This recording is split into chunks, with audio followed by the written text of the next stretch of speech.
말씀을 함께 나누기를 원합니다. 기다리고 바라보람. 다시 한번 나눠보실까요? 기다리고 바라보람.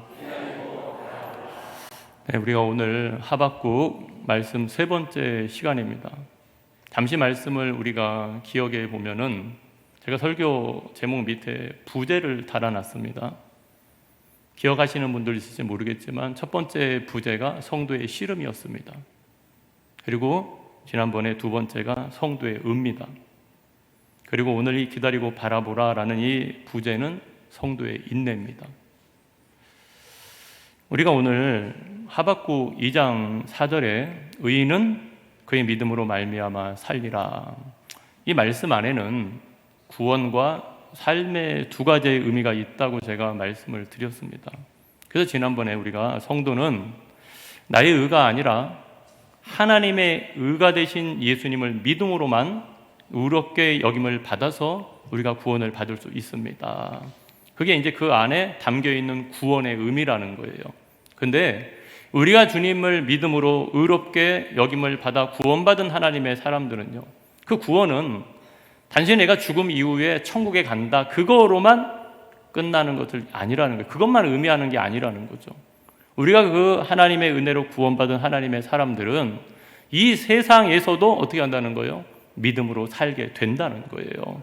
그래서 여러분, 우리가 오늘도 이 하박국은 믿음으로 사는 삶이 무엇인지 자신의 삶의 자세를 통해서 우리에게 지금 직접 보여주고 있는 거죠. 그게 오늘 본문 1절에 기다리고 바라보는 삶이에요. 1절 말씀을 다시 한번 살펴보면, 내가 내 파수하는 곳에 서며 성루에 서리라. 그가 내게 무엇이라 말씀하실는지 기다리고 바라보며 나의 질문에 대하여 어떻게 대답하실는지 보리라 하였더니, 지금 하박국은 성루에 서서 하나님의 응답을 기다립니다. 여러분, 이 하박국이 성루에 올랐다는 이 말씀의 의미가 뭘까요? 그것은 하박국이 성을 지키는 파수꾼이었다는 의미가 아니에요. 성루는 파수꾼이 올라가는 장소인데 그는 하박국이 파수꾼이었냐? 그것이 아니라 이 성루에 올라갔다는 것은 뭐냐면, 이 하박국이 이스라엘의 선지자로, 이스라엘의 영적인 파수꾼으로 내가 세움을 받았다는 거예요. 그러니까 이 성루에 올라갔다는 것은 내가 영적인 파수꾼으로서 내가 하나님의 말씀을 의지해서 기도하는 자리에 나아갔다는 것을 의미한다는 거예요. 그러니까 여러분, 파수꾼은 성루에 올라서 뭐 하는 거죠? 경계를 하는 거죠. 그리고 성을 지키는 겁니다. 그래서 그 성루에 올라서 위험이 생기면, 적군이 오면 어떻게 하죠? 나팔을 불죠. 나팔을 불어서 지금은 우리에게 위험이 오고 있습니다, 그걸 알리는 것이 파수꾼의 역할이에요. 그러니까 오늘 하박국은 지금 이 성루에 올랐다라는 것은 뭡니까?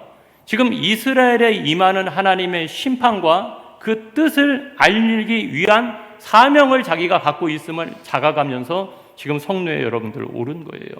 그런데 우리가 오늘도 선지자를 통해서 봐야 되는 것은 뭐냐면, 여러분이 목회자를 보면서도 그렇죠. 전하는 메시지를 통해서도 깨달으시지만 전하는 목회자의 삶도 바라보시게 되잖아요. 우리가 성도님들의 교제 가운데도 대화를 통한 교제도 있지만 그 삶을 통해서 보여주는 교제가 분명히 있다는 거예요. 그러니까 우리가 이 성경을 읽어볼 때도 하박국 선지자가 전하는 메시지도 의미가 있지만, 하박국 선지자가 그 하나님 앞에 어떤 자세로 지금 나가고 있느냐, 그거를 지금 여러분 주목해야 된다는 거예요. 그러니까 오늘 이 하박국 선지자가 2장 1절의 말씀에 성루에 여러분들 올라갔어요. 그리고 내가 하나님이 내게 무엇이라 말씀하실지 기다리고 바라보겠다고 지금 고백하는 거예요. 이것은 여러분 1장의 말씀과 우리가 비교해 돌아보면은 지금 하박국이 자신의 신앙이 지금 흔들리는 그 지점에서 이해할 수 없는 그 문제 앞에서 어떻게 하고 있는 거예요? 자신의 태도를 바꾸고 있는 거예요. 지금 바꾸고 있다는 것은 뭐냐면, 하나님, 어떻게 이런 일이 일어날 수 있어요? 지금 그거를 가지고 하나님 앞에 자신의 뜻을 주장하고 관철시키는 게 아니라, 그럼 이해가 안 가요. 그러면 어떻게 합니까? 자신의 뜻을 지금 내려놓고, 그렇다면 하나님이 내게 무엇라고 말씀하시는지 자기는 지금 기다리고 바라보겠다는 거예요. 이게 우리가 하박국을 통해서 배워야 될 신앙의 자세라는 거예요. 그러니까 여러분 지금 하박국 말씀을 돌아볼 때 하나님이 바벨론을 일으켜서 이스라엘을 징계하신답니다. 이스라엘 가운데 지금 전쟁이 일어난다는 거예요. 하박국은 그 하나님의 섭리를 이해할 수 없었어요. 근데 여기서 우리가 이 하박국의 신앙의 자세라는 건 뭐냐면 지금 하박국이 이해할 수 없는 그 문제 앞에서 어떻게 합니까? 현실의 문제 때문에 하나님을 의심하는 것이 아닙니다. 하나님을 원망하는 것이 아니에요. 이 현실의 문제 때문에 지금 어떻게 하고 있는 거예요? 하나님을 바라보면서 기도하고 있다는 거예요. 이게 여러분 우리가 이 세상 속에서 성도로서 믿음을 가지고 살아가는 유일한 방법이라는 거예요. 여러분 문제가 없는 사람은 아무도 없습니다. 그런데 그 문제를 내가 어떠한 영적인 태도를 가지고 하나님 앞에 나가느냐의 문제예요.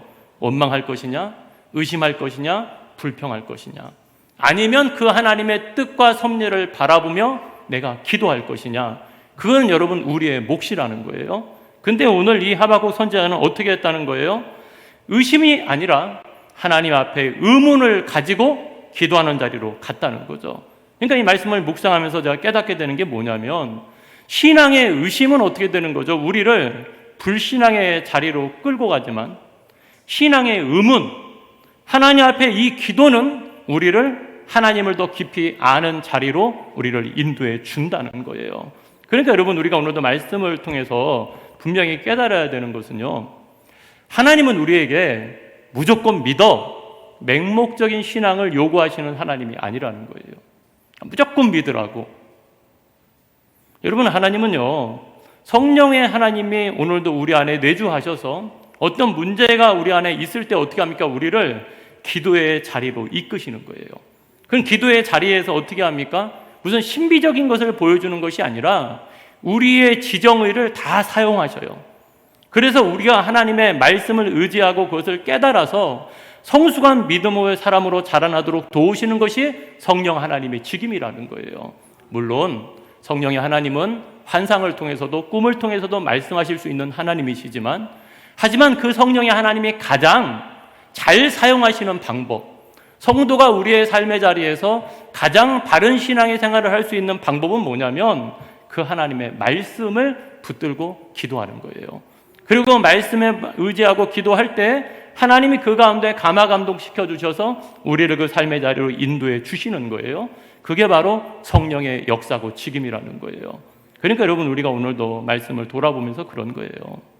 우리가 살다 보면 우리가 감당할 수 없는 문제가 있고요, 때로는 너무나 억울한 문제도 있고요, 때로는 우리가 이해할 수 없는 고난도 우리의 삶 가운데 와요. 근데 신앙인들은, 성도는 그 문제 앞에서 어떻게 된다는 거예요? 하나님을 더 의지해야 된다는 거예요. 왜냐? 그 하나님은 살아계셔서 그 모든 문제를 다 보고 알고 계시기 때문에 그런 거예요. 그것을 믿는 게 우리의 여러분들 믿음이에요. 그래서 시편 94편 9절에도 이렇게 기록되어 있죠. 귀를 지으신 이가 듣지 아니하시랴, 눈을 만드신 이가 보지 아니하시랴. 아멘이죠. 참 여러분 너무나 설득력 있는 말씀 아닙니까?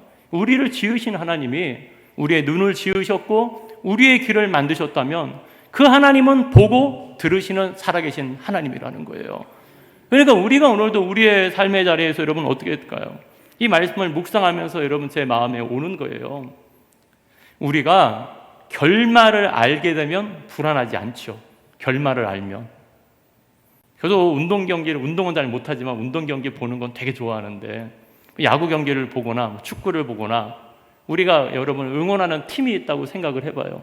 그러면 내가 그 경기를 뛰지는 않지만 그 경기를 보면서 마음을 졸이는 거죠. 아, 저기서 안타를 쳤으면 좋겠는데, 저기서 선수가 골을 넣었으면 좋겠는데, 막 조바심을 내면서 그 경기를 여러분 본단 말이에요. 그런데 여러분 재방송을 본다고 생각을 해보세요. 재방송을 볼 때는 여러분 어떨까요? 똑같은 경기지만 절대 마음을 졸이지 않습니다. 왜요? 이미 그 결과를 알기 때문에 그러는 거죠. 그래서 여러분 말씀을 묵상하면서 하나님 앞에 그거를 생각하면서 그런 거예요. 주님, 정말로 우리의 신앙의 삶의 자리에서 이 하나님의 말씀이 내 삶의 결말이 되게 해주세요. 이 말씀이 내 삶의 결론이 되게 해주세요.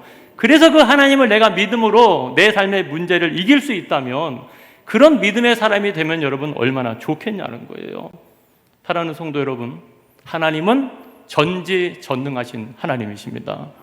모든 것들을 여러분 아실 뿐만이 아니라 그 모든 것들을 알고 계시기 때문에 그 모든 것이 합력하여서 선을 이루도록 만드시는 분이 살아계신 하나님이라는 거예요.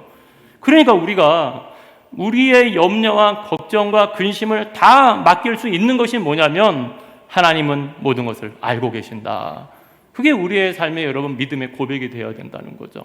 그러니까 말씀을 묵상하면서 생각하게 되는 거예요. 결국 우리가 겪는 신앙의 문제는요, 하나님이 모르시기 때문에 일어나는 일이 아니에요. 우리가 하나님의 뜻과 섭리를 모르는 데서 이 신앙의 문제가 여러분들 오는 거예요. 그러니까 여러분 어떻게 해야 될까요? 우리가 하나님의 뜻과 섭리를 다 깨닫지 못하기 때문에 내 삶의 결론을 내 생각으로 맺으면 안 된다고요. 내 삶의 결론을 하나님의 말씀으로 맺어야 된다는 거예요. 오늘 여러분 하박국을 제가 2장 1절부터 8절까지 읽은 이유가 있어요. 지금 하나님은 하박국에게 뭘 보여주고 있죠? 바벨론의 결말을 보여주고 있어요. 지금 바벨론이 이스라엘을 징계하는 도구로 하나님이 사용하지만 그 바벨론도 결국은 무너질 거야. 그 바벨론도 결국은 심판을 받게 될 거야. 그게 하나님의 결론이었고 그것이 역사적으로 실제로 일어난 일이었다고요. 그러니까 여러분 우리가 하나님의 말씀을 왜 읽어야 됩니까? 왜 이 하나님의 말씀을 여러분들 묵상해야 됩니까? 이 말씀 안에 하나님의 뜻이 담겨 있고 하나님의 섭리가 담겨 있고 우리가 이 세상 속에서 어떻게 믿음으로 살아가야 되는지 그 모든 방법이 이 말씀 안에 여러분들 담겨 있다는 거예요. 그런 의미에서는 우리의 삶의 자리에서 자꾸 여러분 내 생각으로 판단하려고 하는 것이 아니라 하나님의 말씀을 비춰서 하나님이 성경에서 무엇라고 말씀하셨는지 내가 이 성경을 통해서 무엇을 보아야 되는지를 어떻게 된다는 거예요? 묵상해야 된다고요. 자꾸 하나님의 말씀을 여러분 읽고 우리가 묵상해야 된다는 거예요. 그렇게 할 때 여러분들 우리의 삶의 자리에서 뭐 할 수 있는 거예요? 하나님의 뜻이 이루어질 때까지 그것을 기다리고 바라볼 수 있는 신앙이 우리 안에 생긴다는 거예요. 그럼 여러분 왜 이 기다리고 바라보는 신앙이 필요할까요? 모든 것은 다 때가 있기 때문에 그런 거예요. 그게 여러분 2절부터 3절 말씀입니다. 여호와께서 내게 대답하여 이르시되 너는 이 묵시를 기록하여 판에 명백히 새기되 달려가면서도 읽을 수 있게 하라. 이 묵시는 정한 때가 있나니 그 종말이 속히 이르겠고 결코 거짓되지 아니하리라. 비록 더딜지라도 기다리라. 지체되지 않고 반드시 응하리라. 아멘. 지금 하나님이 하박국에게 말씀을 하셔요. 그리고 이 묵시 앞으로 일어난 일을 여러분 말씀하시는데 하나님이 요구합니다.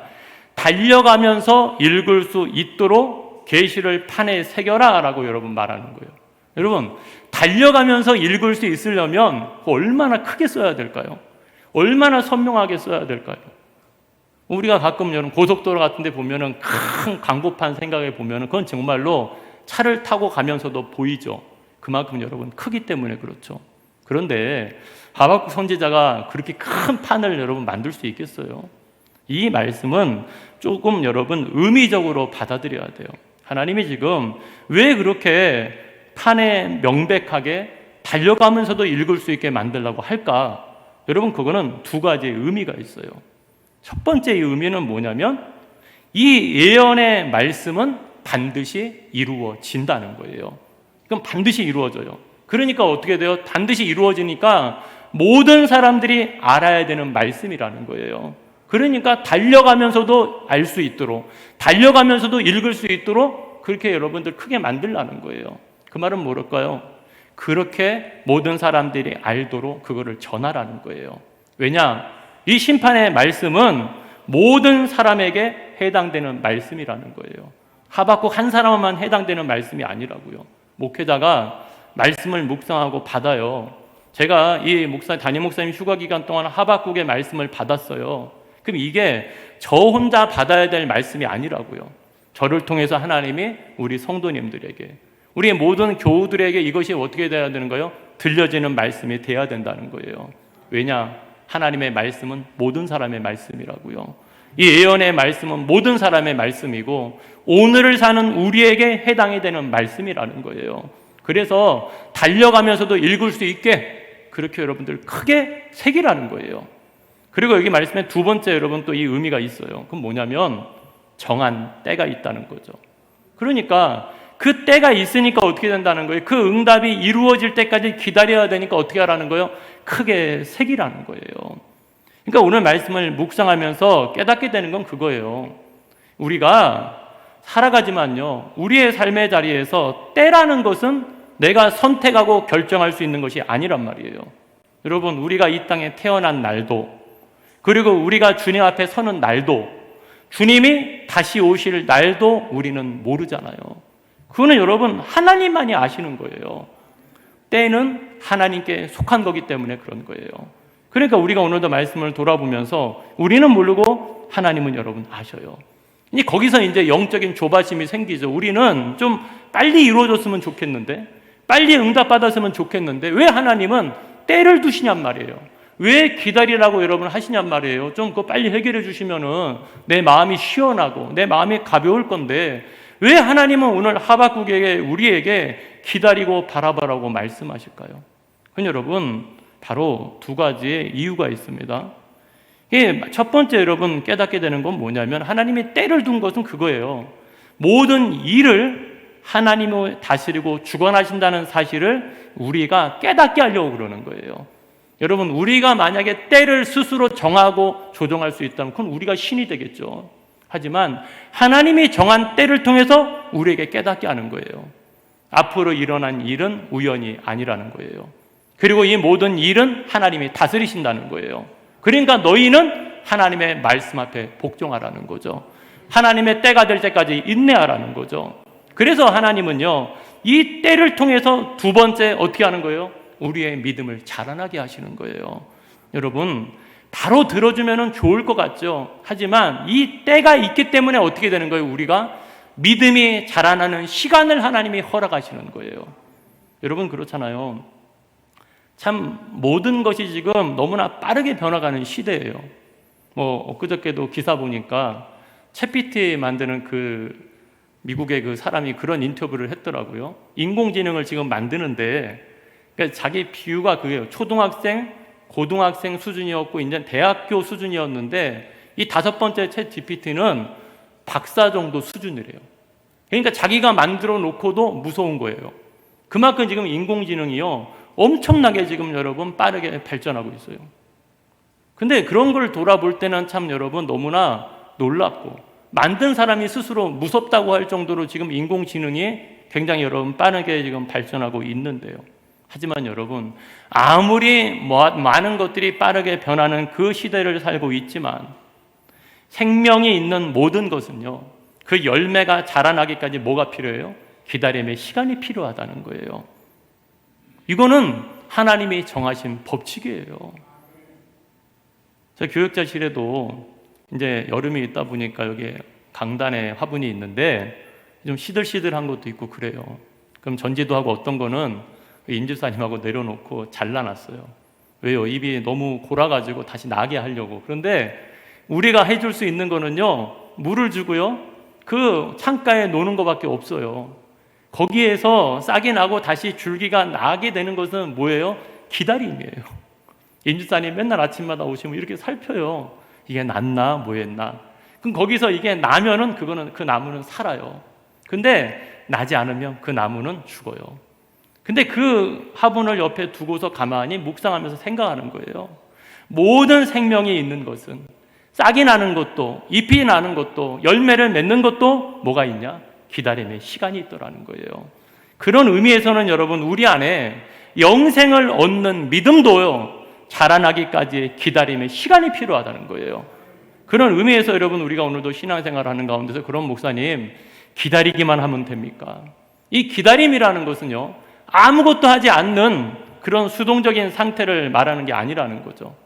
이 기다림이라는 것은요 하나님의 약속의 말씀을 믿고요 순종하면서 하루하루를 믿음으로 살아가는 것이 그 능동적인 삶의 자세를 가리키는 것이 기다림의 자세라니까요. 그러니까요, 나무를 전지해 놓고 맨날 봐요. 이게 싹이 나나 안 나나? 계속 가서 여러분들 바라보게 되듯이 우리가 오늘도 하나님 앞에 나와서 신앙의 자세라는 거는 그런 거예요. 기다림은 수동적이 될 수가 없는 거예요. 우리가 하나님의 약속의 말씀을 믿고 여러분들 기다려요. 내가 그 하나님을 신뢰해요. 내가 그 하나님의 은혜를 깨닫고 여러분 감사해요. 그럼 우리의 삶의 자리에서 어떤 일들이 일어나죠? 자원하는 마음으로 주님의 일을 하게 되는 거예요. 성도님들 다 경험해 보셨잖아요. 내가 받은 은혜가 너무나 크고 내가 그 하나님의 사랑을 깨닫게 되면은요, 누가 시키지 않아도 내가 자원해서 이 일을 하겠습니다. 그게 바로 뭡니까? 하나님 앞에서 바른 기다림의 자세라고요. 지금 여기에 성도님들이 같은 자리에 앉아 있지만 우리 안에 있는 이 믿음의 분량은 다 여러분들 다릅니다. 처음 신앙생활 하시는 분도 있고 오랫동안 신앙생활 하신 분도 분명히 계셔요. 그런데요, 그럼에도 불구하고 이 믿음의 자라남과 성장이라는 것은 오랫동안 교회를 다녔다 그 기간으로 결정되는 건 결코 아니에요. 내가 오랫동안 다녔다고 해서 믿음이 여러분들 많이 자라나느냐? 그거 아니라고요. 내가 교회에 다닌 지 얼마 안 됐다고 해서 믿음이 안 자라느냐? 그것도 아니에요. 우리가 오늘 이 기다림이라는 말씀을 여러분 묵상하면서 깨닫게 되는 것은 뭐냐면 우리가 이 믿음의 자라남을 결정하는 것이 그것이 여러분 한 가지 있는데 바로 그것은 뭐냐면 하나님의 약속의 말씀에 나의 믿음을 결부시켜야 되는 거예요. 그게 히브리서 4장 1절부터 2절 말씀이에요. 그러므로 우리는 두려워할지니 그의 안식에 들어갈 약속이 남아 있을지라도 너희 중에는 혹 이르지 못할 자가 있을까 함이라. 그들과 같이 우리도 복음 전함을 받은 자이나 들은 바 그 말씀이 그들에게 유익하지 못한 것은 듣는 자가 믿음과 결부시키지 아니함이라. 아멘. 지금 이 자리에 앉아있는 성도님들이 앉아있어도 이 듣는 말씀에 믿음을 결부시키는 작업을 하셔야 된다고요. 그럼 믿음을 결합한다는 것은 뭐냐면 내가 그 들은 말씀을 붙잡고 순종하는 삶을 사는 걸 말하는 거예요. 그러니까 믿음으로 여러분 사는 것이 그게 믿음을 결부시키는 거죠. 그러니까 우리 안에 여러분 믿음은 들음에서 나는데 이 들음은 귀로만 듣는 것을 말하는 게 아니라고요. 그 하나님의 말씀을 순종할 때 우리 안에 믿음이 자라나게 된다는 거죠. 우리가 신앙생활하면서 너무나 잘 아는 것처럼 하나님이 가나안은 약속의 땅이라고 합니다. 이스라엘에서 가나안을 줄 거야. 그 약속의 땅이라고 우리가 표현해요. 왜냐하면 그 가나안은 믿음으로 들어가는 땅이기 때문에 그런 거예요.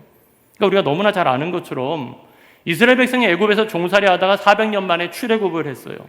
그리고 하나님이 그들을 모세를 통해서 구원하셨는데 그 애굽에서 나온 이 이스라엘 백성들이 그럼 다 가나안 땅에 들어갔냐? 그러지 않았다는 거예요. 갈렙과 여호수아를 제외하고 1세대의 이 사람들은 이스라엘 사람들은 가나안 땅에 못 들어갔습니다. 20세 이하의 후손들만 2세대에만 들어갔어요. 왜 그래요? 너무나 잘 아시죠? 광야 40년 동안 그들이 그 길을 걸어가면서 목마름과 배고픔 가운데 하나님을 원망하고 불평하는 거예요. 그럼 하나님이 그들을 안 돌보셨냐? 그게 아니에요. 만나를 주셨고요. 반석에서 물을 내셨고요. 그들의 삶의 자리에서 하나님이 분명히 그들을 돌봐 주셨다는 거죠. 그런데 또다시 며칠 지나서 목마름과 배고픔이 오면 자기의 삶의 정욕이 채워지지 않으면 어떻게 하는 거예요? 또 하나님을 원망하는 거예요. 그것을 인내하지 못하고 기다리지를 못하는 거예요. 그러니까 여러분 우리가 오늘도 말씀을 돌아보면서 광야에서 이스라엘 백성들이 굶주림으로 죽은 게 아니에요. 광야 40년 이스라엘 백성들이 죽은 것은 굶주려 죽은 것이 아니라 하나님의 말씀을 믿지 않았기 때문에 여러분 죽은 거예요. 그러니까 우리가 오늘도 말씀을 돌아보면서 예수님의 말씀하고 똑같죠. 사단이 와가지고 40일 금식 기도한 예수님한테 와서 말해요. 네가 하나님의 아들이니까 이 돌로 떡덩이가 되게 해봐. 예수님 뭐라고 합니까? 사람이 떡으로만 사는 것이 아니라 하나님의 입에서 나오는 모든 말씀으로 산다는 거예요. 그러니까 여러분 우리가 오늘도 신앙의 삶의 자리에서 마찬가지예요. 이 이스라엘 백성들의 삶은 오늘을 사는 우리에게 좋은 영적인 본보기가 된다고요. 천국은 약속의 땅이에요. 천국은 믿음으로 들어가는 곳이에요. 그러니까 우리가 그 하나님의 나라를 들어가기 위해서 어떻게 해야 되는 거예요? 우리에게 필요한 게 뭐냐? 하나님의 때를 기다리는 인내의 믿음이 필요하다는 거예요. 기다림이 필요하다는 거예요. 그게 여러분 히브리서 10장 36절부터 39절 말씀입니다. 함께 합동하실까요? 너희에게 인내가 필요함은 너희가 하나님의 뜻을 행한 후에 약속하신 것을 받기 위함이라. 잠시 잠깐 오면 오실 이가 오시리니 지체하지 아니하시리라. 나의 의인은 믿음으로 말미암아 살리라. 또한 뒤로 물러가면 내 마음이 그를 기뻐하지 아니하리라 하셨느니라. 아멘. 하나님은 하나님의 약속하신 것을 반드시 이루십니다. 그런데 그 약속하신 것은 누가 받을 수 있다는 거예요? 인내하는 사람만이 받을 수 있다는 거예요. 그러니까 우리가 믿음으로 산다는 것은 하나님의 약속이 이루어질 때까지 어떻게 하는 거예요? 인내하면서 사는 것이 믿음으로 사는 거예요. 제가 오늘 말씀을 준비하면서 믿음이라는 이 말과 인내라는 말을 병행하는 이유가 있어요. 오늘 하박국 2장 4절에 의인은 믿음으로 말미암아 살리라는 이 믿음이라는 이 히브리어 원어를 에무나라고 합니다. 여러분 유튜브에 찾아보면 많이 나와요. 이게 중요한 말이기 때문에. 이 믿음이 에무나라고 여러분 하는데요. 그런데 이 에무나라는 말의 뜻이 원래는 믿음이 아니에요. 이 에무나라는 이 말이 뜻이 뭐냐면 견디다, 진실하다, 성실하다는 뜻이에요. 견디다, 진실하다, 성실하다. 근데 이제 사도 바울이 이 하박국의 말씀을 로마서에 인용하면서 이 에무나라는 말을 사도 바울이 뭐로 쓴 거예요? 믿음으로 쓴 거예요. 믿음으로. 그러니까 이 사도 바울이 믿음으로 이거를 쓰니까 나중에 성경 번역하는 사람들이 구약 성경을 번역할 때도 이 사도 바울이 믿음이라고 번역했기 때문에 의인은 믿음으로 말미암아 살리라고 쓴 거예요. 근데 구약적인 의미에서 돌아보면은 의인은 견디면서 산다. 의인은 진실하게 산다. 의인은 성실하게 산다. 그게 여러분들 맞는 뜻이에요. 그러니까 여러분 우리가 오늘도 말씀을 돌아보면서 그런 거예요. 이 에무나라는 말이 구약 성경에서 49번 쓰였대요. 근데 이게 제일 먼저 등장한 이 성경이 어디냐면 출애굽기 17장이에요. 그러니까 이 출애굽기 17장이 이스라엘 백성들이 출애굽에서 홍해를 건넜는데요. 광야를 걸어가는데 아말렉이 이스라엘을 치러 옵니다. 아말렉이 쳐들어왔어요. 그러니까 지금 광야에서 이스라엘이 첫 번째 전투를 치르는 거예요. 그러니까 모세가 여호수아한테 말해요. 사람들을 선택해서 너는 전장에 나가서 싸우라. 그리고 모세는 아론과 훌과 함께 산에 올라가는 거죠. 산에 올라가가지고 하나님을 바라보고 기도를 하는데 손을 들면 우리가 잘 아는 것처럼 이스라엘이 이겨요. 근데 손을 내리면 이스라엘이 져요. 그러니까 여러분들 어떻게 합니까? 이 전쟁이 하나님께 속해 있다는 것을 지금 하나님이 보여주고 있는 거죠. 여러분 손을 올리면 이겨요. 손을 내리면 져요. 그럼 어떻게 했을까요? 방법은 하나겠죠. 그게 출애굽기 17장 11절부터 12절 말씀입니다. 모세가 손을 들면 이스라엘이 이기고 손을 내리면 아말렉이 이기더니 모세가 팔이 피곤함에 그들이 돌을 가져다가 모세의 아래에 놓아 그가 그 위에 앉게 하고 아론과 훌이 한 사람은 이쪽에서 한 사람은 저쪽에서 모세의 손을 붙들어 올렸더니 그 손이 해가 지도록 내려오지 아니한지라. 아멘. 여기서 내려오지 아니한지라. 이게 에무나예요. 에무나. 이게 믿음의 이 뜻이라고요. 내려오지 않는다. 그러니까 어떻게 하는가요? 이 손을 들고 이길 때까지 견디는 거예요. 믿음은 견디는 거예요. 그런데 여러분 이 말씀을 묵상하면서 여러분 생각하는 거죠. 하루 종일 해가 지도록 여러분 손을 들고 지금 하나님을 향해서 기도해야 돼요. 이 팔이 피곤해요. 그러니까 여러분 어떻게 합니까? 그 옆에서 아론과 훌이 이 팔을 같이 붙잡고 같이 견디고 있는 거예요. 그렇잖아요. 여러분 팔을 붙들려면은 옆에서 같이 그것을 지지해 주려면은 같이 견뎌야 되는 거죠. 그러면서 이 말씀 속에서 여러분들 교회 공동체가 생각나더라고요. 우리 교회도 고난과 어려움이 있었죠. 많은 환난이 있었죠. 근데 여러분 어떻게 하셨나요? 담임 목사님과 성도님들이 함께 견디고 버틴 거죠. 그래서 여러분 여기까지 올 수 있었던 거잖아요. 그러니까 우리가 이 말씀을 보면서 생각을 하는 거예요. 우리가 우리의 삶의 자에서 어떤 고난 앞에서도 서로 기도의 팔을 붙들어 주면서 함께 견디고 버티고 가는 것이 뭐냐? 그게 믿음의 공동체라는 거예요. 그게 믿음의 공동체가 여러분들 해야 되는 일이에요. 함께 버티고 견디는 거예요. 그 손이 무너지지 않도록 함께 버텨주는 거예요. 목사가 여러분 무슨 대단한 능력이 있어서 성도님들한테 어떤 것들이 여러분들 변화를 일으킬 수 있겠냐고요. 근데 제가 목회자로서 할 수 있는 건 뭐냐면 성도님들의 고난의 자리에서 함께 버텨주는 것은 할 수 있는 거예요. 함께 기도하는 것은 할 수 있는 거예요. 여러분, 그때 나머지의 일은 누가 하시는 거예요? 하나님이 하시는 거예요. 그러니까 우리가 오늘도 신앙의 삶의 자리에서 그런 거예요. 믿음으로 살아간다는 것은 어떤 상황 속에서도 주님의 약속을 붙잡고 견뎌내는 것을 말하는 거예요. 그럼 하나님은 왜 우리에게 이 에무나의 믿음으로 살라고 말씀하실까요? 바로 하나님은 에무나의 하나님이시기 때문에 그런 거예요. 그게 바로 하나님의 속성이라고요. 하나님은 한결같으시고 하나님은 성실하시고 하나님은 신실하시고 그 하나님은 영원하신 하나님이에요. 그러니까 우리가 이 땅에 보이는 모든 영광은 다 지나가지만 하나님의 나라는 영원한 나라라잖아요.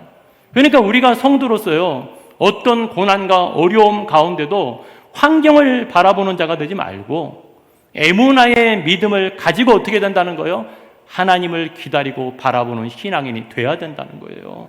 그러니까 여러분 말씀을 묵상해 보니까 우리 청년부들 우리가 수련회도 했지만 히브리서 11장 믿음장이 생각나더라고요.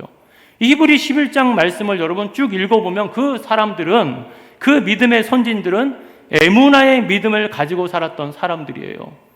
노아 120년 동안 방주를 만들었어요. 8식구가요 120년의 그 기간 동안 방주를 여러분 만들었고요. 아브라함 하나님의 약속을 받고 100세 때 아들 이삭을 여러분 낳았고요. 이삭, 야곱, 그 믿음의 선진들의 삶이 다 여러분 어떤 삶이었어요? 에무나의 믿음을 가지고 가는 삶이었다는 거예요. 그래서 히브리 저자는요, 그들의 삶을 이 한마디로 표현합니다. 그게 히브리 11장 13절인데 쉬운 성경으로 이렇습니다. 이 사람들은 모두 믿음을 따라 살다가 죽었습니다.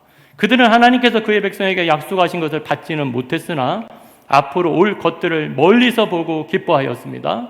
그들은 스스로 자신들이 이 땅에서 나그네일 뿐이라고 고백하였습니다. 아멘. 쉬운 표현으로 에무나의 믿음이라는 건 어떤 거예요? 믿음으로 살다 믿음으로 죽는 거예요. 그게 여러분 에무나예요.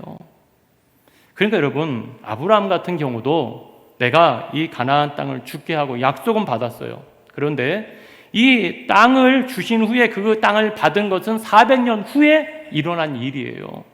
그러니까 아브라함이 받은 게 아니라고요. 그런데 아브라함은 어떻게 했어요? 그것을 믿었다고요.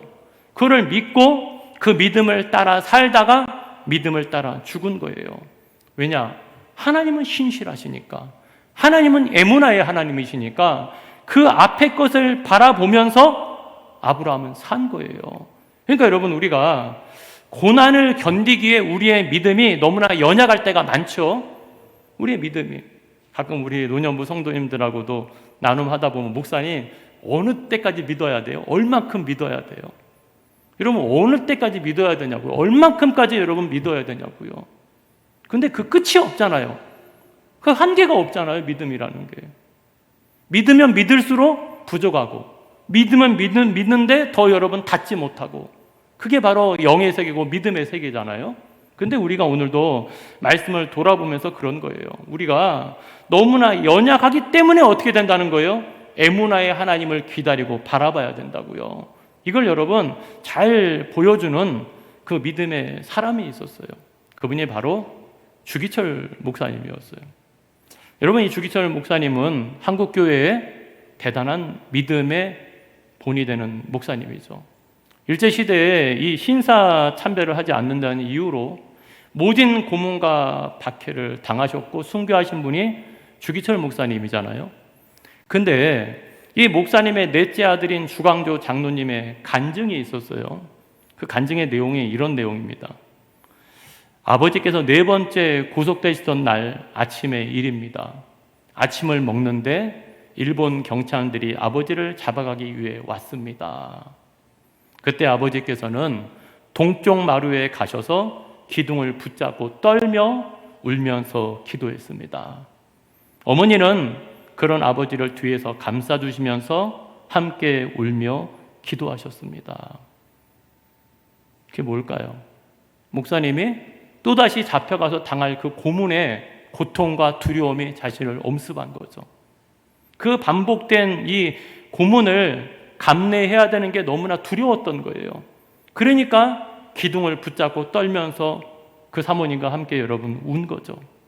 그리고 나서 같이 기도하고 나서 아무 일이 없었듯이 옷을 입고 일본 경찰을 여러분 따라간 거예요. 그러니까 주광조 장로님이 그런 표현을 합니다. 일본 경찰의 모진 고문과 위협 앞에서 아버지는 분명 두려움을 감추지 못하셨던 범인에 불과하셨습니다. 우리와 같은 성정을 가진 똑같은 사람이었다고요. 똑같은 범인이었다고요. 그런데 그럼 그 목사님께서 어떻게 그 고난을 견디고 믿음으로 살 수 있었을까? 그 해답을 찾는데요. 제가 어제 저녁에 이 주기철 목사님이 남기신 나의 5 종목의 기도라는 설교문을 보게 됐어요. 어제 저녁에.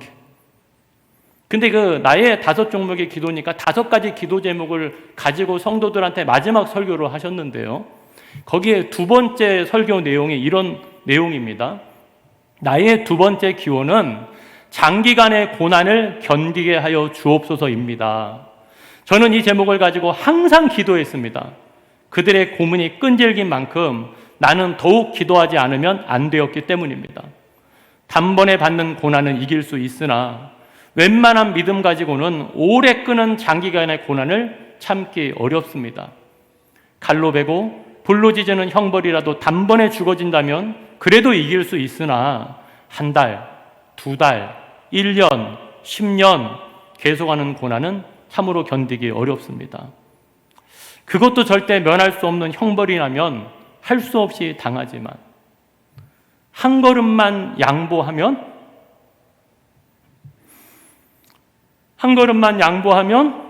그 무서운 고통을 면하고 도리어 상 준다는데 많은 사람들이 넘어갑니다. 말 한마디만 타협하면 살려주는 데는 용감한 신자들도 넘어지게 됩니다. 한 걸음 차이예요. 한 걸음만 물러나면 이 목사님도 이 고문에서 자유로울 수 있는 거예요. 이 고통에서 자유로울 수 있는 거예요. 여러분, 믿음과 불신앙의 경계는 한 걸음이라고요. 근데 이 목사님이 이렇게 고백했어요. 하물며 나같이 연약한 약졸이 어떻게 장기간을 견디어 배기겠습니까? 다만 주님께 의지하는 것뿐입니다. 다만 주님께 의지하는 것뿐입니다. 어떻게 의지했을까요? 예수님께서는요, 끝까지 참는 사람은 구원을 얻으리라고 신신 부탁하셨습니다. 그러면서 이 목사님이 성도들한테 마지막 이렇게 설교를 하시는 거예요. 사랑하는 교우 여러분, 주님도 십자가를 직면하자 그 받으실 고난을 인하여 겟세마네 동산에서 피땀 흘려 기도하시고 십자가상에서 그 혹독한 고통을 이기셨습니다. 2 손과 2 발이 쇠못에 찢어질 때 그 고통이 어떠하였으리요? 나와 여러분의 피, 억만 죄인의 죄짐을 대신 지실 때 그 고통이 너무나 심해서 엘리 엘리 라마 사박단이라고 부르짖었습니다. 그 고통의 소리를 우주도 감당하지 못하여 태양도 빛을 잃고 그 고통의 핏방울은 땅도 감당할 수 없어 지축이 흔들려 지진이 터졌던 것입니다. 내 주 예수 날 위하여 이렇게 고난을 참으셨는데 내 당하는 고난이야 그 무엇이겠습니까? 그러므로 처음에는 우리가 십자가를 지지만 나중에는 주님의 십자가가 우리를 지어줍니다. 십자가, 내 주의 십자가만 바라보고 나아갑시다. 이 설교문을 보면서 그래, 주기철 목사님은 범인이었지만 주기철 목사님은 그 고난의 순간에서 그 한 걸음을 뒤로 물러나지 않았던 것은 뭐냐면 그 하나님을, 그 주님을 기다리고 바라본 거예요. 그리고 성도들한테 그 십자가를 바라보고 나가자고 설교하시고요. 해방을 1년 4개월 앞둔 1944년 4월 21일 금요일 밤 9시 평양의 홍무소에서 기나긴 7년연의 옥고 끝에 순교하시는데요. 그때 그분의 연세가 48세셨습니다. 어제 저녁에 말씀을 마무리 지면서 이 설교문을 목사로서 읽으면서 참 마음이 뭉클했고요. 참 이러한 설교를 할 수 있는 목회자가 돼야 되겠다라고 여러분 결단을 하게 되는데요. 그러려면 어떻게 돼야 될까요? 이러한 삶을 살아야 되겠죠. 나부터 의인은 믿음으로 말미암아 살리라. 이게 내 삶의 응답이 돼야 되겠구나. 그렇게 여러분들 결단을 하게 되는 거예요. 여러분, 주기철 목사님은요, 주님을 기다리고 바라보며 그 고난을 견뎌내신 거죠. 이게 바로 히브리서 12장 2절 말씀이 믿음의 주요 온전케 하시는 이인 예수를 바라보자. 저는 그 앞에 있는 즐거움을 위하여 십자가를 참으사 부끄러움을 개의치 아니하시더니 하나님 보좌 우편에 앉으셨느니라. 아멘. 사랑하는 성도 여러분, 우리가 살아가다 보면 참 끝나지 않은 고난이 있고 때로는 이해되지 않은 문제가 있고 때로는 어려움이 있어요. 그러다 보면 지치게 되고 때로는 두렵게 되고 때로는 울 수밖에 없는 그 상황이 우리 가운데 여러분 오죠. 근데 그때 우리가 할 수 있는 것은 한 가지 방법밖에 없어요. 하나님의 약속이신 주님을 기다리고 바라보는 거예요. 주님을 기다리고 바라보면서 어떻게 하는 거예요? 에무나의 믿음을 가지고 그 자리를 견디어내는 거예요. 그때 주님이 우리의 힘이 되어주시고요. 주님이 우리의 소망이 되어주시고요. 주님이 우리의 인생의 해답과 결론이 되어주실 줄을 믿습니다. 그래서 여러분, 우리의 신앙의 삶의 자리에서 오직 의인은 믿음으로 말미암아 살리라. 이 에무나의 믿음을 가지고요, 세상을 이기는 담대한 신앙인으로 살아가시기를 주님 이름으로 간절히 축원합니다. 아멘. 네, 오늘 말씀을 묵상하면서 이 찬양이 생각이 났습니다. 괴로울 때 주님의 얼굴 보라. 우리가 오늘 주님을 바라보고 우리가 기도하는 이 시간이 되었으면 좋겠습니다.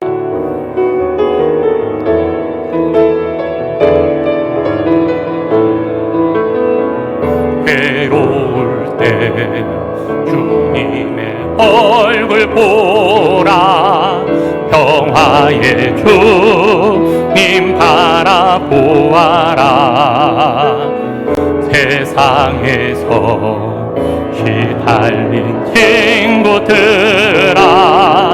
위로의 주님 바라보아라. 눈을 들어 주를 보라. 내 모든 여겨 주께 맡겨라. 슬플 때에 주님의 얼굴 보라. 사랑의 주님 안식 주리라. 힘이 없고 내 마음이 연약할 때 능력의 주님 바라보아라. 주의 이름 부르는 모든 자는 힘주시고 늘 지켜주시리. 아멘. 눈을 들어 주를 보라. 내 모든 여겨 주께 맡겨라. 슬플 때에 주님의 얼굴 보라. 사랑의 주님 안식 주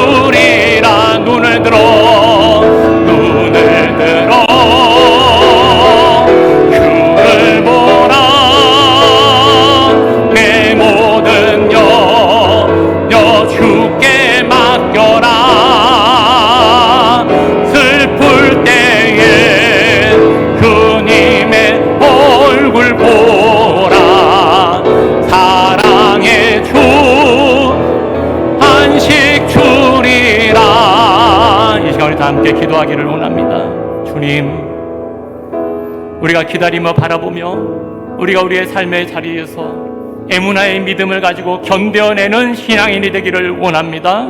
주여, 그 피 묻은 손으로 나를 붙잡아 주시옵소서. 견뎌낼 수 있는 인내의 믿음을 허락하여 주시옵소서. 우리 마음 가지고 이 시간 다 같이 통성으로 기도하시겠습니다. 할렐루야. 고맙고 감사하신 하나님 아버지, 우리가 견뎌내는 하나님의 사람이 되기를 원합니다. 우리가 에무나의 믿음을 가지고 살아내는 하나님의 사람이 되기를 원합니다. 때로는 이 고난 앞에서 우리가 아버지 울 수밖에 없고, 때로는 아버지 뒤로 물러설 수밖에 없는 그 유혹과 어려움 가운데도 우리가 그 주님을 바라보는 믿음을 가지고 그 하나님 앞에 가까이 나아가는 하나님의 사람이 되기를 원합니다. 성령의 하나님, 오늘도 말씀하여 주시옵소서. 오늘도 우리를 붙잡아 주시옵소서.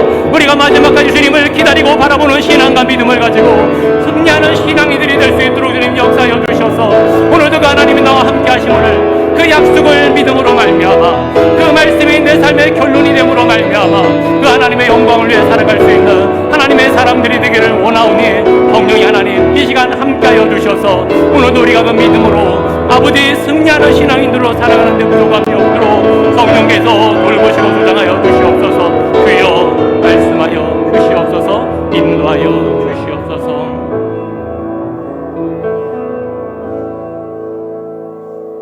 할렐루야. 고맙고 감사하신 하나님, 오늘도 말씀을 통하여서 주님 기다리고 바라볼 수 있는 은혜를 허락하심을 진실로 감사를 드립니다. 우리 사랑하는 성도들을 주님 꼭 붙잡아 주시고 그 눈물을 닦아 주시며 그 연약한 육체를 주님 일으켜 주셔서 마지막까지 에무나의 믿음을 가지고 견디어 나아가는 하나님의 사람들이 되기를 원합니다. 전지전능하신 하나님, 그 하나님이 나의 아버지가 되십니다. 그 하나님이 나의 삶의 자리에 여전히 동행하시고 나를 붙들어 주실 줄을 믿습니다. 오늘도 그 약속의 말씀이 우리의 삶의 결론이 되게 하시고 아멘으로 하답할 때 하나님 동행하여 주시옵소서. 모든 걸 주님께 맡기며 우리를 구원하여 주신 예수 그리스도 이름으로 감사하며 기도드렸습니다. 아멘.